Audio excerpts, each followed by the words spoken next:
Te doy la bienvenida a otra edición de análisis de La Caravana del Misterio de Sebastián Derain. Las representaciones de lo femenino son aquellas que pretenden retratar las virtudes, desventajas, facilidades y dificultades relacionadas con el ser mujer, lo cual es una experiencia. Esto debido a que existe una media de características fisiológicas que imponen expectativas de comportamiento, las cuales influyen pero no son determinantes en la toma de decisiones. Hay una variedad de ejemplos que nos ayudarán a comprender estos matices y así poner a la luz cómo es que los personajes femeninos habitan en el mundo de una historia ficticia.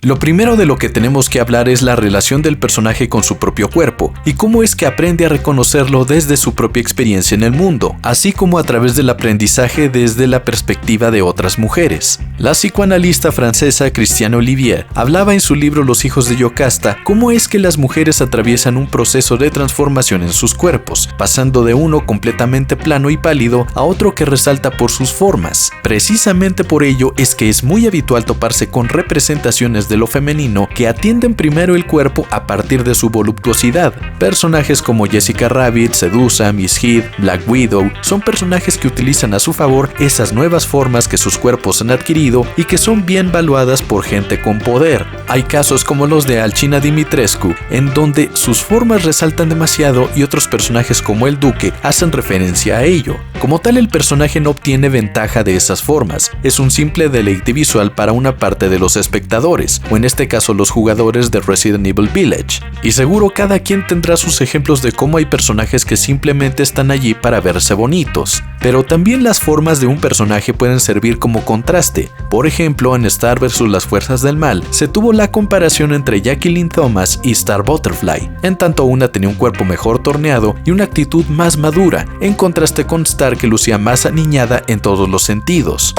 También a la hora de representar el cambio temporal en el cuerpo femenino, es muy habitual ver que se persigue un contraste necesario. En She-Ra y las princesas del poder, vemos cómo Catra y Adora pasan de ser unas pequeñas criaturas regordetas a unas adolescentes esbeltas pero curvilíneas sin exageraciones. Cuerpos propios de atletas de alto rendimiento, pero que han desarrollado un atractivo femenino mínimo. Por su parte, Aloy en el juego de Horizon Zero Dawn pasó de ser una niña flacucha a una guerrera con un cuerpo compacto y de músculos definidos, de tal manera que al ver este personaje, antes que otra cosa, puedas pensar en que se trata de alguien muy hábil en combate y en perfecta condición física. De hecho, el primer concepto que se tenía sobre Aloy era el de una chica parecida a Ygritte de Game of Thrones, y la actriz a quien le pagaron licencia para utilizar su imagen es también una de complexión muy fina, Hannah Hoekstra. Aún así, se decidió volver las facciones del rostro de Aloy más toscas para que el primer concepto que viese el jugador fuese el de una aguerrida arquera y no una sexy amazona. Caso contrario a la transformación por cambio temporal que hicieron en Kimetsu no Yaiba, en donde la pequeña Nezuko en su forma demoníaca pasa a convertirse en una voluptuosa mujer demonio.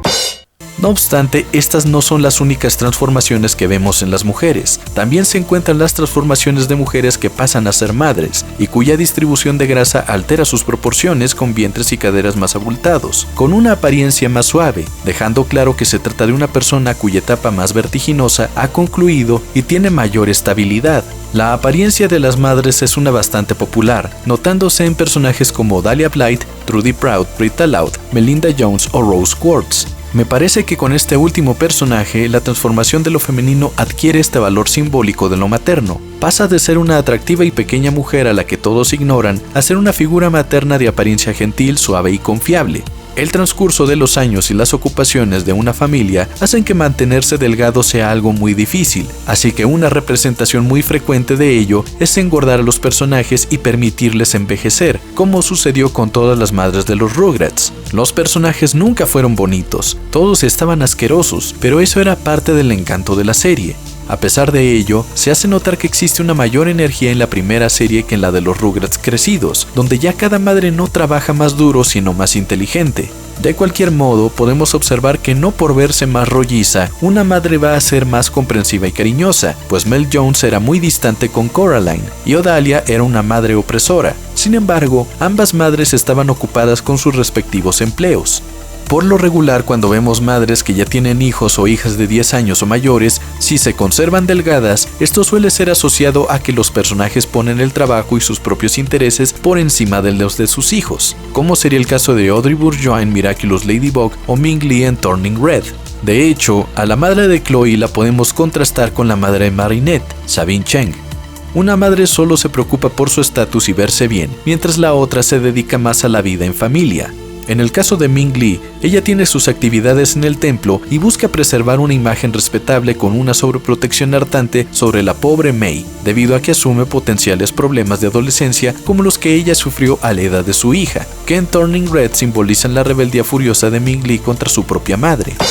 Siguiendo con esta misma forma de representación y su significado, vale retomar el personaje de Rose Quartz y cómo su complexión suele asociarse a la buena maternidad, porque a final de cuentas, esa imagen era una basada en falsedad. Nunca dejó de ser diamante rosa, solo fingió que era una gema común que se opuso al sistema. Eso no niega que bien el personaje pudo creer de corazón en la causa de las Crystal Gems al dejar todo su pasado atrás y construir una nueva vida en la Tierra, haciendo que asumir su nueva forma de Rose Quartz sea un modo de resignificar su verdadero origen, ya que en verdad era como la madre de las gemas creadas en la Tierra y luchó por su libertad. Era algo que tenían todas en común. Sin embargo, hay otros personajes femeninos que también son madres que no caen en estas dos representaciones, es decir, la madre delgada que es egoísta o la madre regordeta que es muy buena cuidando a sus hijos, como sería el caso de Johanna en Hilda, quien de no ser por el gran contraste de estaturas, podríamos pensar que es una adolescente, o por lo menos una adulta joven. Otra representación asociada al cuerpo es la de atravesar la menopausia, con cambios hormonales muy fuertes que afectan el estado de ánimo, como se pudo ver en la película Tomates Verdes Fritos, cuando el personaje interpretado por Kathy Bates estaba completamente desesperado porque se sentía terrible, voluble y totalmente confundido.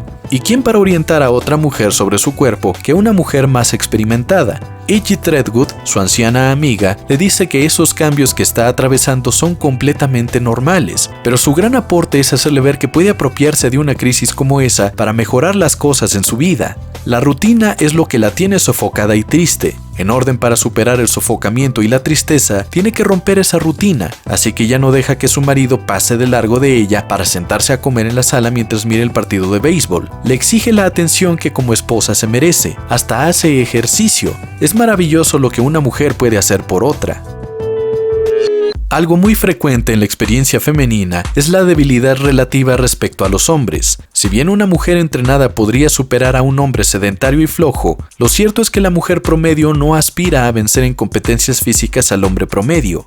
Fuera del mundo de superhéroes, a la hora de contar una historia, siempre es importante tomar en cuenta cómo se siente un personaje de baja estatura, poco tono muscular y que nunca se había planteado un escenario en el que precisara defenderse. Un ejemplo de ello es la famosa controversia al respecto del Resplandor en la visión que Stanley Kubrick y Stephen King establecieron sobre el personaje de Wendy Torrance. Al dar el papel a Shelley Duvall, King no estuvo de acuerdo con la decisión porque el punto del personaje era representar a una madre que en su vida jamás había tenido dificultades. Nadie la había agredido, tenía una buena vida, había sido una chica popular en la escuela, no era una persona que estuviera preparada para la locura que se avecinaba en el Hotel Overlook. Shelley Duvall parecía una persona a quien la vida ya la había maltratado bastante, así que para los espectadores sería prácticamente nula la oportunidad de observar el derrumbe de su mundo perfecto. Cuando uno ve la película, desde el principio ya se sospecha que algo en el matrimonio no anda bien, y que era cuestión de tiempo que Jack Torrance le hiciera algo a su esposa tras un mal día. Stephen King llamó a la caracterización del personaje en la película de Kubrick como una de las más misóginas que se pusiera en un filme, pues esa Wendy todo lo que hacía era gritar y ser estúpida, y nada tenía que ver con el personaje que él había escrito en su novela, a quien Kubrick le quitó importancia en el guión, que de hecho fue mejor adaptado en una miniserie de los 90, y de la cual Stephen King estaba más que satisfecho. Es por este tipo de situaciones que, a pesar de los incesantes gritos de "Leon, help, Leon", personajes como Ashley Graham en Resident Evil 4 funcionan bien, ya que por su historial biográfico se encuentra en una incertidumbre más crítica que la de otro tipo de personajes que ya han atravesado problemas semejantes. Ella era la hija mimada del presidente, nunca tuvo que preocuparse por nada absolutamente en su vida, ni comida, ni educación, ni ropa, ni estatus, y ahora en el remake ya nadie le hizo burla por sus enormes orejas, y que de repente sea secuestrada y tenga monstruos de todo tipo alrededor, sin que ella ella sepa luchar absolutamente nada hace que nos sintamos convencidos de lo que estamos viendo y lo aterrador que es para ella, y también convierte un momento de comedia cuando ella cree que por el esfuerzo que está haciendo las cosas se le están dando, cuando quien hace la mayoría del trabajo pues es Leon. Pero justo esto nos muestra la interacción entre los personajes, porque es gracias a la gran competencia de Leon y su valentía que Ashley se anima a hacer más cosas, quiere aportar, quiere ayudar.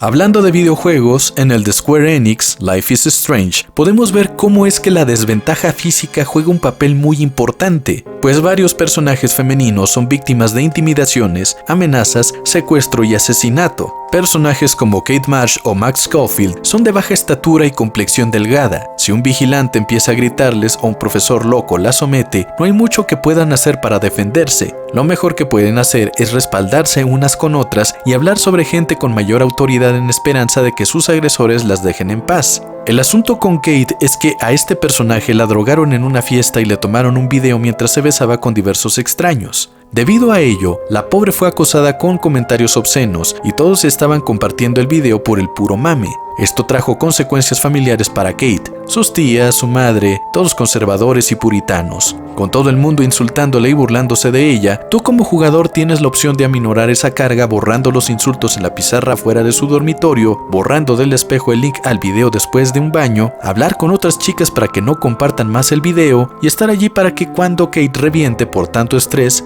tú la convenzas de que no culmine prematuramente su vida.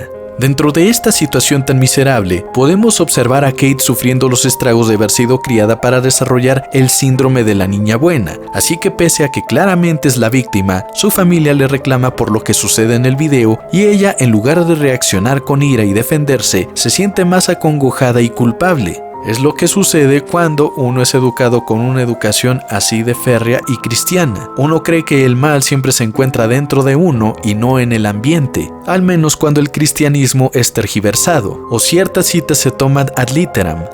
Al ser pequeña y delgada, la confrontación física no es algo que siquiera llegue a considerar. Su única opción es ir con la figura de autoridad más cercana que tiene, el profesor de fotografía Mark Jefferson, quien de hecho es un asesino, pero nadie lo sabe. Y antes de que ello se sepa, Kate lo ve como alguien accesible y con el poder suficiente para abogar por ella en sociedad, pero el sujeto la ignora, dejando ver su auténtica personalidad por un breve momento. Estar desprovisto de poder es algo que provoca que una persona caiga rápidamente en la desesperación y llegue a la conclusión de que nunca más podrá levantarse. Afortunadamente, Max, una chica con la que puede identificarse, estuvo allí cuando más la necesitó.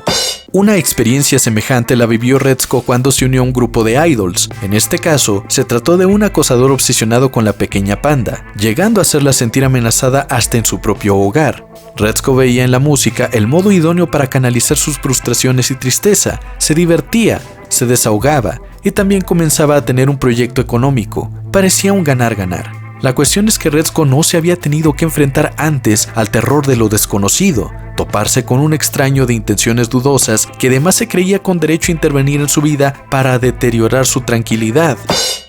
Alguna vez me topé con una imagen en Facebook, alrededor de una década atrás, que hacía referencia a la impotencia y miedo que muchas mujeres llegan a sentir cuando sus novios las apresan con los brazos, y cómo, a pesar de que todo se trata de un juego, cuando intentan liberarse con todas sus fuerzas, simplemente ellos jamás pierden el control, se dan cuenta de que son demasiado débiles. Recuerdo haber leído entre los comentarios de aquella publicación que muchas de ellas no es que le tuvieran miedo a sus novios precisamente, sino que ese contraste de fuerzas les sirvió como reality check para reconocer lo débiles que son en comparación de los hombres y lo fácil que sería para la mayoría de los agresores atacarlas y someterlas en la calle sin que pudieran oponer la resistencia suficiente. Estar consciente de una realidad así es algo que impacta la psique de las mujeres en general y por lo tanto es algo que se tiene que tomar en cuenta a la hora de escribir un personaje femenino, pues si el personaje toma en cuenta su debilidad respecto a los demás, esto puede hacer que tome decisiones o muy inteligentes o muy estúpidas.